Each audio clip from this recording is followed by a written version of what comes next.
But as our theme today is automotive safety, let's start with the theme of whether or not cars, and the question of whether or not cars are actually safer than they used to be. Advanced driver assistance systems, otherwise known as ADAS, can assist drivers in avoiding errors in judgment on the road. The car works as one unit to promote safety.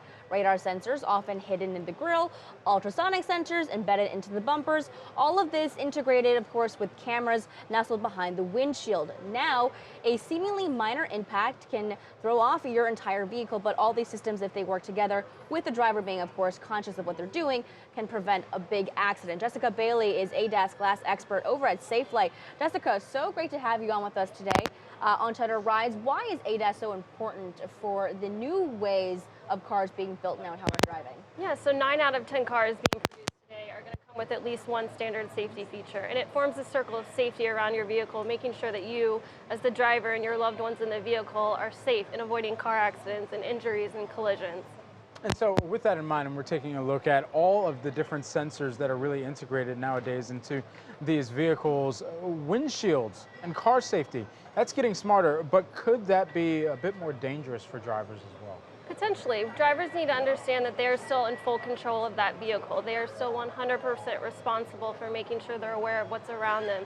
These systems are there to assist and alert and warn, not simply to take over driving the car. You are still responsible for that. I know, but it can seem so high tech now, right? It's easy to forget that you do still drive these cars and that they're not yet fully self-driving. Is there a way that these car makers can also better educate drivers on this fact? And look, I mean, we've got really advanced devices now, our smartphones, but we don't know how to use all the features. And like with cars too, I mean, there are so many now more advanced systems, it's sort of hard to keep track of. So what trends are you also seeing then to, again, help us stay on top of these growing number of safety features? Definitely. So as you go to buy a new car, talk to your dealership or open your owner's manual and understand what you have in that car. So if you need a windshield replacement or to get that car repaired, you know what your dealership or your glass supplier or SafeLight should be doing for you, because these systems need recalibrated. And should drivers feel comfortable by fully relying on these systems? No, never. These are not autonomous systems. They are still very responsible for their actions behind the wheel.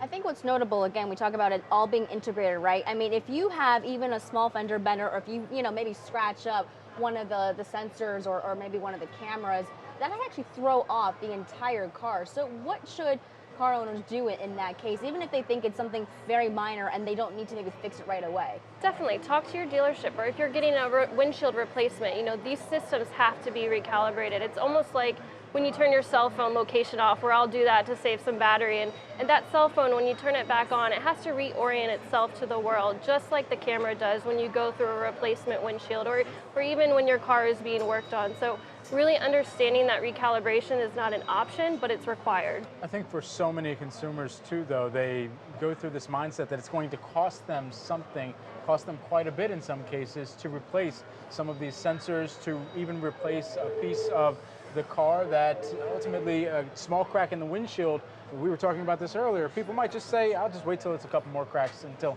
it's serious. But this is a serious issue that people need to take care of. Are the costs becoming lower, or are they actually going up though over time? These systems are limiting the number of crashes that we're going to experience. So recently the University of Michigan put out a study with GM. If you have lane departure, the number of collisions have gone down by 20%. So the number of accidents will go down, but we still 100% encourage people to get these fixed. It's your family's safety. It's worth doing. Now, the National Highway Traffic Safety Administration is planning to test cars that do not have side mirrors anymore, relying solely on cameras. How is it going to change the way that we drive and also how we, of course, monitor our safety on the roads? This technology, it's new. It's actually been approved overseas in Japan and Europe, and National Highway Safety Administration is testing it, as you mentioned, to understand how the driver's behavior changes when they're changing lanes or making a turn. So we're still in the testing phase here. From a camera standpoint, that will become a safety feature, but it's also more aesthetically pleasing and allows the vehicle manufacturer to get more fuel savings. But do we know if it's actually safer than actually using, I mean, I know it's in testing, but let's think about it, right? There's different kinds of drivers on the road. There are ones that, like you and I probably, we learned driving by parallel parking with the mirrors. Like I can't use a backup camera. Like that confuses me, right? So moving forward, is it going to be really hard to manage roads when there's going to be a mix of drivers, those that may have grown up, the same way that we did, and then those that have grown up with more advanced cars, and not everybody knowing really how to drive the same exact way? It's a great question. I think the systems will be prepared to, be around other cars that might be older and not have those systems, but it will be an adjustment for the population to understand what it's like to not have the rear view mirror or the side mirror to look at. When we have to think about all these sensors that are now embedded within the car, what does that do for some of the other costs of car ownership, insurance, for instance?